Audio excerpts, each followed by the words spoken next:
All right, today I'm going to pour my little concrete pad there, and but I want to tell you about government, red tape, and total chaos, and the inability to just do something efficiently and quickly. I know this doesn't seem important to most people, this trash can lid, and I did fix it yesterday, but it's brittle where I fixed it, and it won't take much flexing for it to just break again. So, and the reason it's important, I already told you a couple of reasons, but another reason is it fills up with water, and we got to drag this thing a long way uphill, all the way out yonder, outside our fence, way up there. And when it gets filled with water, it's really heavy. So I got to keep the water from getting in it, and that's why I fixed this. But after fixing it and flexing it, I realized that these little areas where I welded it are very brittle, and it'll just end up cracking again. And what happens is he lifts this thing up, and if this lid doesn't open up at the right time, when he dumps it, it breaks the lid, basically. So it's their own machine that's causing these problems with these lids. And this was a day when the guy was really mad, and he picked it up so fast that, it didn't have the chance, didn't give the thing a chance to open the lid. Anyway, long story short, here, I'll try to make this quick. So this morning I called Republic Services, and I got their local number, which is just across the state line in Shreveport. I know right where they're at. I go by them all the time. But you don't actually, when you dial that number, the 318 number for that place here, they don't answer. It's a place in Tucson, Arizona that answers. And it's a guy with an accent so thick, it's very hard to understand him. And I had to constantly say or repeat what I understood and ask him to repeat what I didn't repeat back to him because I didn't understand it. So after about 10 minutes of him looking for our account, he said, well, I don't see an account for you. And I said, well, we don't have an account. It's the city that has an account. It's included in our water bill, but this is my address. So anyway, after 10 minutes, not to mention the amount of time I had to sit on hold, because was it the typical thing? All associates are, answering as fast as they can. Please hold and we'll get to you. So probably 15 minutes of me starting the process of trying to get a trash can lid. I told him that's all I need is a lid. I don't need the whole can. The reason I don't want a whole can is because I have our address on the back of it. And so there's nothing he can do. He transfers me to another lady, and I can't understand his English. His accent is so heavy. But it sounds like he's transferring me finally to the place over here in Shreveport. So a woman answers, and I said, are you in Shreveport? And she said, no, but how can I help you? I said, man, I've already spent so much time on this that I almost want to give up because it's not worth it. So she said, well, maybe I can help you. Tell me what's the problem. I said, and I told her, I said, my trash can lid is cracked, and I just want a new lid. I don't want a whole can because I have my address, and the numbers I put on here cost me about $4 each, so that's $12 worth of numbers. Anyway, she couldn't help me. And this is after, same thing, couldn't find the account, didn't know who I was, didn't have any record of me having a trash can. And so I called our town. Finally, I got a little bit of headway. And all I'm telling everybody, all I want is a lid. You tell me where it's at. I'll come get it. I'll bring you the old lid. Just a couple of pins. Takes 20 seconds to put a new lid on. 20 seconds. But I can't do that. It can't. That's not how it works. They have to send somebody out from Shreveport, and they have to call them. And they may not bring a lid. They may just replace my whole trash can. And I said, well, there's only one reason I don't want to replace my trash can is because I've got my house numbers on this can, and it's $12 worth of house numbers. I don't want to have to put the numbers back on. So anyway, that's where we're at. Just something as simple as a trash can lid. You can't go pick up a trash can lid, put it on yourself, and save, number one, save a trash can. There's nothing else wrong with it. And number two, save them from having to send a man out here. I'll go get the lid. But no, I can't do it that way. That's just too simple.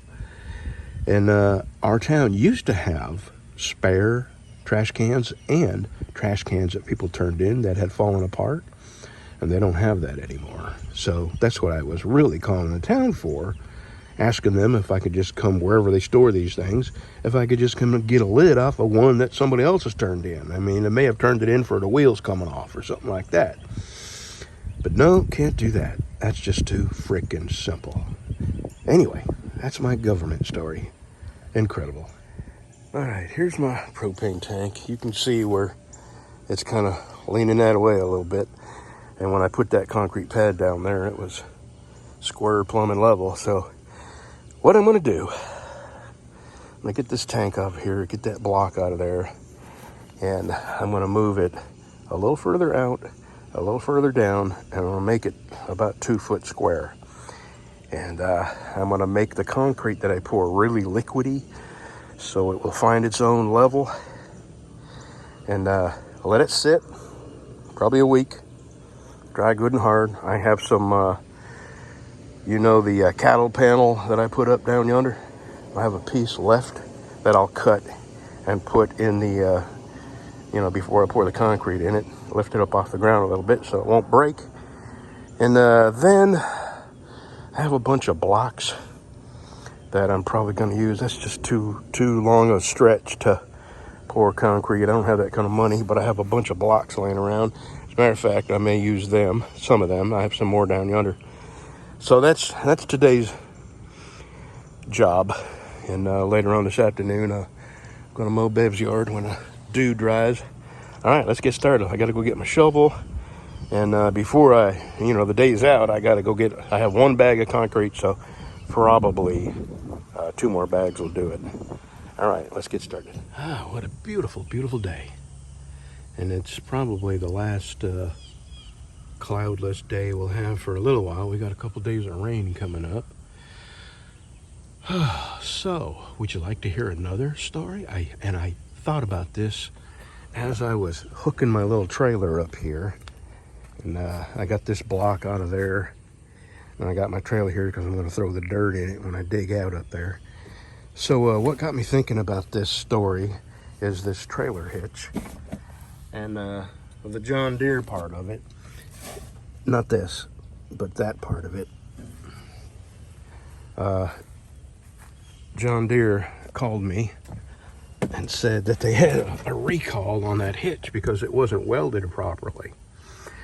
And they wanted me to load my John Deere up this and bring it to them so they could inspect it. He said some of them are not welded where they're supposed to be, and some of them are. And they didn't know they had to inspect each one. And I said, now this was before I went in the hospital. I said, look, I am way too sick to deal with this right now. And I was. So they called me another time or two, and I went into the hospital, had surgery. And when I come out, they started hassling me again. And the person that's talking to me is the salesman that sold this to me. And he's getting a little more impatient and rude with me when I say, look, I'm sick. I mean, I got surgical scars. I mean, I can't do anything. I can't lift anything. I can't walk. I'm using a walker. And I'll deal with this when I get better. So he calls me 2 or 3 more times. Then he starts offering to come get it. And I said, I can't let you come get my John Deere. I mean, I'm in and out of the doctor's offices. I never know when I'm going to be home. And I'm not going to leave my garage and all my gates open. I mean, I have a lot of tools in there. So he starts getting mad and rude. And eventually it leads to me saying, look, I've got under there, I've looked at everything with a flashlight. All my welds are where they're supposed to be. And the fact is, if they weren't, I have a welder and I can weld it myself. And at this point, he's mad at me that I'm highly uncooperative. And let me tell you the rest of the story. Well, actually, he hung up on me and he never called me again. The guy is a retired state cop. Retired from the state police and then became a John Deere salesman. And he's not used to people saying no. He's used to people jumping and saying, whatever you want. Yes, sir. No, sir. And that's how he was treating me, like he was a state cop and I should just do what he wants because he said so. And at that point, because he bothered me so much, I was determined to not let them look at this or come get it or me bring it to them. And basically, I politely said, F off. Leave me alone. I am too sick to deal with this bullshit right now. Anyway, that's the story. I just thought of that while I was hooking that little trailer up, thinking of all the things, of all the problems I've had in my life with cops. And then I come across this guy who's a retired state cop, and now he's treating me like he's a cop, and he's got me pulled over and giving barking orders at me. And he was really mad that I wouldn't comply. All right, let's get to work. Okay, another short story. 8 years ago, oh, stop it. It's going to be a short story. 8 years ago, I did a video called Roundhouse, American-made clothes for fat guys. That was 8 years ago. I mean, we lived at the old place in Sibley back then. And in the video, I extolled the well-made, quality, American-made bibs and clothing from Roundhouse. And that was 8 years ago. I did that video. And a couple days ago, I got a comment. I think it was probably now 3 days ago. I got a comment saying, I've got a pair of bib overalls, Roundhouse bib overalls, that has a Vietnam tag on it. And I said, one word, bullshit. So let me say this. I am absolutely type A. And I tend, when people attack me, I tend to return the attack 10 times more. Just because I like to end it quickly. And, you know, I am absolutely type A. I don't think that's type A. I think that's just mean. Mean? It's not type A, it's mean. Okay. It's old grouchy. What do you mean by mean? Okay. Old grouchy man. That's okay. Because I'm type A and I don't. Okay. So anyway, we went back and forth, and I called him a liar. I mean, I was pretty harsh. So that was the end of it, right? So 2 days go by, and I think about it and think about it and think about it, and I think, well, what if I was wrong? You know, and the reason I'm convinced I was right is because I just spoke to Roundhouse on the phone. Over the years, I have tried to become an affiliate for Roundhouse because they're well-made products and they're made in America with American components. The cotton, the buttons, the zippers, the labor, all American, right? Well, Are you going to admit you were wrong? I did. Oh my! Oh, we need to write this down. Write it down. I mean to tell you. So I went to their website, and nowhere on their website does it say made in other countries, but they have a Q&A section, right? So I went to the Q&A section, and I started reading through the questions, and people were asking them, are your clothes still made in America? And they did the political not answer. Our clothes are made to the highest standards and blah, blah, blah. But they didn't answer the question. So people continuously asked that question. And these are all recent questions. So finally, I come across an answer. And this is what they said. Back during COVID, they lost so many workers who wouldn't come in. And then they were forced to shut down. And they were in danger of losing their business because sellers who sell their clothing don't want to hear excuses about not being able to get it. So they decided to let some of their clothing be made in other countries, and one of them being Vietnam, another China, Bangladesh, Sri Lanka. So there you go. They did say that everything on their website, every article of clothing on their website is American made in Shawnee, Oklahoma. So there is that. And I had to go back and I Oh, apologized to the guy. I can't believe Yeah. you're owning this. I admit when I'm wrong. Don't give people that impression. You're never wrong. Now you're being really mean. Well, that's type A, right? Okay. Sorry. So anyway, I apologized to the guy a couple of times. What did he say? He said, well, I appreciate the apology. You're a gentleman and a scholar. And we had a short conversation about how the country is circling the toilet and, depending on who gets in office next is depending on whether we actually go down the drain or not. Wow. I mean, that's a good story. I'm glad you told that. yeah, anyway, it's there if you want to go see it. It's Roundhouse, American-made clothes for fat guys. And I did it almost 9 years ago. So there you go. There's a short story that's not actually short. What, you going to apologize for being mean? No. Are they going to... God. Are they making them in the U.S. now, or what? They absolutely make them in the U.S., but they also have, for retailers, they have them made in other countries. They did say that every single item on their website is made in Shawnee, Oklahoma, and their American plant. But they were forced to go to, outside manufacturers in order to stay in business when they couldn't get workers for their American plant back during COVID, which, I understand that. But when I talked to them on the phone, they didn't mention it, because I mentioned how proud I was that they were American made and how much I'd like to be an affiliate for them. And I said, I am a walking billboard for Roundhouse bibs because I wear them all the time. And they chuckled and laughed and said, we appreciate it. And if we ever do affiliates, we will keep you in mind. I thought you were going to say, because I'm as big as a billboard. Because I'm as big as a bitch. My God. That's my wife. The one person that loves me told me I was as big as a billboard.